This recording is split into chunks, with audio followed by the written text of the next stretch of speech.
হরপ্পা সভ্যতার ইতিহাস। হরপ্পা সভ্যতা বা সিন্ধু উপত্যকা সভ্যতা নামেও পরিচিত মানব ইতিহাসের অন্যতম প্রাচীন নগর সভ্যতা। এটি মূলত ভারত ও পাকিস্তানের বর্তমান অঞ্চলে সিন্ধু ও ঘগড়-হাকরা নদীর তীরবর্তী এলাকায় গড়ে উঠেছিল। প্রায় খ্রিস্টপূর্ব ২৫০০ থেকে ১৭৫০ সালের মধ্যে এই সভ্যতা তার পূর্ণ বিকাশ লাভ করে। প্রত্নতাত্ত্বিক আবিষ্কারের মাধ্যমে জানা যায় এটি মিশর, মেসোপটেমিয়া ও চীনের প্রাচীন সভ্যতার সমসাময়িক ছিল। উদ্ভব ও অবস্থান।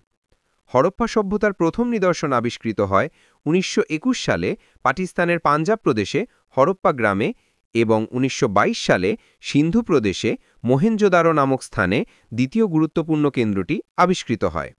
পরবর্তীকালে আরও অনেক নগর যেমন চানহুদারো, কালিবঙ্গান, লোথাল, ধোলাভিরা, বানাওয়ালি ইত্যাদি আবিষ্কৃত হয়েছে। এই অঞ্চলটি সিন্ধু নদ ও তার উপনদীগুলির তীর বরাবর বিস্তৃত ছিল। সভ্যতার পরিধি ছিল বিশাল। বর্তমান পাকিস্তান, উত্তর-পশ্চিম ভারত, গুজরাট, রাজস্থান, হরিয়ানা, পাঞ্জাব পর্যন্ত বিস্তৃত। মোট এলাকা ছিল প্রায় ১২,৫০,০০০ বর্গ কিলোমিটার, যা প্রাচীন বিশ্বের বৃহত্তম সভ্যতাগুলির একটি। নগর পরিকল্পনা। হরপ্পা সভ্যতার সবচেয়ে বিস্ময়কর দিক ছিল তাদের নগর পরিকল্পনা। প্রতিটি শহরই সুপরিকল্পিত ছিল। শহর দুটি প্রধান অংশে বিভক্ত থাকত: দুর্গ বা উঁচু অঞ্চল এবং নিম্ন শহর। রাস্তাগুলি ছিল একে অপরকে সমকোণে ছেদ করা, অর্থাৎ আধুনিক গ্রিড প্যাটার্ন অনুযায়ী গঠিত। বাড়িগুলি পোড়ামাটির ইট দিয়ে তৈরি এবং সাধারণত ২ বা ৩ তলা পর্যন্ত হতো। প্রতিটি বাড়িতেই ছিল কুয়ো, বাথরুম ও নিকাশি ব্যবস্থা, যা প্রাচীন বিশ্বের অন্য কোনো সভ্যতায় এত উন্নতভাবে দেখা যায়নি। নিকাশি ব্যবস্থা ছিল অত্যন্ত উন্নত। রাস্তার ধারে ঢাকনাযুক্ত নালা এবং বাড়ি থেকে বৃষ্টিরও ব্যবহৃত জল সরানোর ব্যবস্থা ছিল। অর্থনীতি ও বাণিজ্য। হরপ্পাবাসীরা মূলত কৃষি নির্ভর সমাজ ছিল। তারা গম, যব, তিল, খেসারি ও খেজুর চাষ করত। পরে চাল ও তুলার চাষও শুরু হয়, যা প্রমাণ করে যে হরপ্পার মানুষ বিশ্বের প্রথম তুলোচাষী ও বস্ত্র নির্মাতা ছিল। বাণিজ্যও ছিল অত্যন্ত গুরুত্বপূর্ণ। হরপ্পাবাসীরা তামা, ব্রঞ্জ, সোনা, রূপা ও পাথরের সামগ্রী তৈরি করত। তারা স্থানীয় ও আন্তর্জাতিক বাণিজ্যে অংশ নিত। মেসোপটেমিয়ার সঙ্গে হরপ্পার বাণিজ্য সম্পর্কের প্রমাণ পাওয়া গেছে। সিন্ধু নদীর মাধ্যমে বাণিজ্য চলত। তারা শিলমোহর বা সিল ব্যবহার করত বাণিজ্যিক লেনদেনের জন্য, যা তাদের সংগঠিত অর্থনীতির সাক্ষ্য বহন করে। শিল্প ও কারুশিল্প। হরপ্পাবাসীরা অত্যন্ত দক্ষ কারিগর ছিল। তারা পোড়ামাটির পুতুল, মূর্তি, খেলনা, গয়না, মৃৎপত্র ইত্যাদি তৈরি করত। সবচেয়ে বিখ্যাত নিদর্শনগুলির মধ্যে নৃত্যরত কুমারী, ব্রোঞ্জের তৈরি এক নারী মূর্তি, যা শিল্পকলায় দক্ষতার প্রমাণ। দাড়িওয়ালা পুরুষ, পাথরের তৈরি একটি মূর্তি যা ধর্মীয় বা সামাজিক নেতাকে নির্দেশ করে বলে ধারণা করা হয়। এছাড়া তারা সোনার ও রূপার গয়না, তামার অস্ত্র এবং শাঁসের অলঙ্কারও তৈরি করত। ধর্ম ও সংস্কৃতি। হরপ্পা সভ্যতার ধর্মীয় জীবন সম্পর্কে সুনির্দিষ্ট তথ্য পাওয়া যায়নি, তবে প্রত্নতাত্ত্বিক নিদর্শন থেকে কিছু ধারণা পাওয়া গেছে। তারা প্রজনন দেবী বা মাতৃদেবীর পূজা করতেন, যা পরবর্তীকালে হিন্দু ধর্মে দেবী পূজার সঙ্গে সম্পর্কিত ছিল।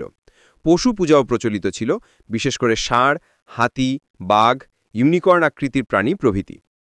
তাদের শিলমোহরে দেখা যায়। তারা গাছপালাকেও পূজা করত, যেমন পিপল গাছ।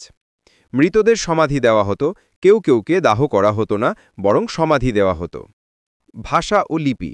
হরপ্পাদাসীরা নিজেদের একটি লিপি বা ইন্ডাস স্ক্রিপ্ট ব্যবহার করত, যা এখনও পুরোপুরি পাঠোদ্ধার করা যায়নি। এই লিপি মূলত চিহ্ন ও প্রতীকের সমন্বয়ে গঠিত। প্রায় ৪০০টির মতো চিহ্ন পাওয়া গেছে।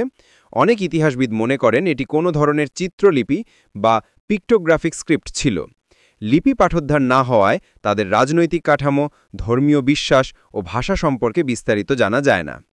প্রশাসন ও সমাজ ব্যবস্থা। হরপ্পা সভ্যতার সমাজ ছিল সমৃদ্ধ ও সংগঠিত। শহরগুলির পরিকল্পনা, নিকাশি ব্যবস্থা ও বাণিজ্যিক নেটওয়ার্ক থেকে বোঝা যায় যে সেখানে কোনো কেন্দ্রীয় প্রশাসন বা শাসক গোষ্ঠী ছিল। রাজতন্ত্র ছিল কিনা তা নির্দিষ্টভাবে জানা যায় না। সমাজে কারিগর, কৃষক, বণিক, শ্রমিক ইত্যাদি বিভিন্ন শ্রেণী ছিল। নারীর অবস্থান তুলনামূলকভাবে সম্মানজনক বলে ধারণা করা হয়, কারণ মাতৃদেবীর পূজা তাদের ধর্মীয় জীবনে গুরুত্বপূর্ণ ভূমিকা রাখত। পতনের কারণ। হরপ্পা সভ্যতার পতন নিয়ে অনেক মত রয়েছে, কারণ স্পষ্ট প্রমাণ এখনও পাওয়া যায়নি। সম্ভাব্য কয়েকটি কারণ হল: প্রাকৃতিক দুর্যোগ, বন্যা, ভূমিকম্প বা নদীর গতিপথ পরিবর্তন, পরিবেশগত পরিবর্তন, জলবায়ু শুষ্ক হয়ে যাওয়া, ফলে কৃষির অবনতি। আর্য আক্রমণ তত্ত্ব, কিছু ইতিহাসবিদ মনে করেন উত্তর দিক থেকে আগত আর্যরা হরপ্পা নগরীগুলি ধ্বংস করে দেয়।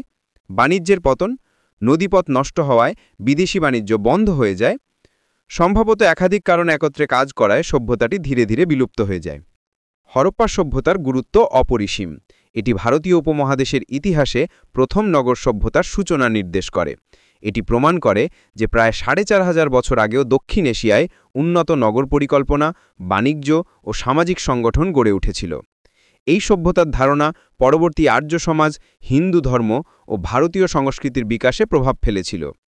আজও ভারত ও পাকিস্তানের বহু প্রত্নতাত্ত্বিক নিদর্শন বিশ্ব ঐতিহ্যের অংশ হিসেবে ইউনেস্কো বিশ্ব ঐতিহ্য তালিকায় অন্তর্ভুক্ত।